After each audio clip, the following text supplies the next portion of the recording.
Sir, एक चोरी का खुलासा किया गया है, कैसे खुलासा किया गया और कितने लोगों की गिरफ्तारी की गई है? देखिए, दिनांक 11/7/2026 को काकादेव थाना क्षेत्र में एक ज्योति वस्त्रालय एवं ज्वेलर्स की शॉप है, जिसमें वादी ने ये बताया था कि उनको विश्वास में लेकर के एक व्यक्ति कई दिन से उनके पास आ रहा था और आते आते कुछ सामान खरीदा, कुछ कपड़े खरीदे और उसके बाद जब वो वॉशरूम करने चले गए तो उनका बैग लेकर के गायब हो गया है। इस सूचना के आधार पर तत्काल हमारी पुलिस टीमें लगाई गई, क्योंकि घटना की जो सूचना थी उसमें ये था कि करीब 60 लाख रुपए के जेवर जो है वो उस बैग में थे और उसको लेकर के वो चोर फरार हो गया है। इसके पूर्व वो चोर इनके पास अपनी पत्नी के साथ बाइक पर बैठ कर के आया था और इनका विश्वास अर्जित किया था। इस सूचना पर तत्काल कार्रवाई करते हुए हमारी सर्विलांस और थाना काकादेव की टीम को इस पर लगाया गया।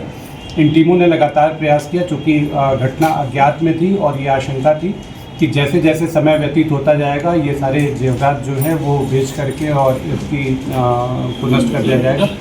तो लगातार प्रयास किया गया और कई राज्यों में गुड़गांव, हरियाणा, मानेसर के साथ साथ सोनीपत आदि में तथा दिल्ली, नोएडा आदि में ये घूमता रहा और इसके पीछे पीछे हमारी पुलिस टीमें लगातार लगी रही।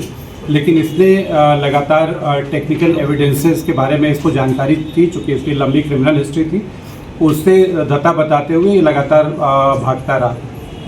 कल इसमें कार्रवाई करते हुए इसको जो मुख्य अभियुक्त था उसको गिरफ्तार किया गया। उसके साथ साथ उसकी पत्नी भी इस घटना में सम्मिलित थी, वो लगातार इस घटना में उसके साथ थी और साथ में 2 ज्वेलर्स की गिरफ्तारी की गई।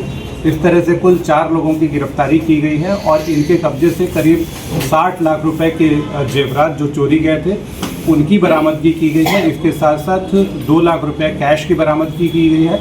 जिस बुलेट मोटरसाइकिल से ये आया था उस बुलेट मोटरसाइकिल की बरामदगी की गई है। विस्तृत पूछताछ में इसने संपूर्ण घटना को स्वीकार किया है और इसमें जो संपूर्ण बरामदगी की है वो की जा चुकी है। इसमें इसके आगे पूछताछ करके पूर्व की घटनाएं हैं उसके बारे में भी जानकारी इकट्ठी की जा रही है। उसके बाद जो तथ्य प्रकाश में आते हैं उनके आधार पर कार्रवाई की जाएगी।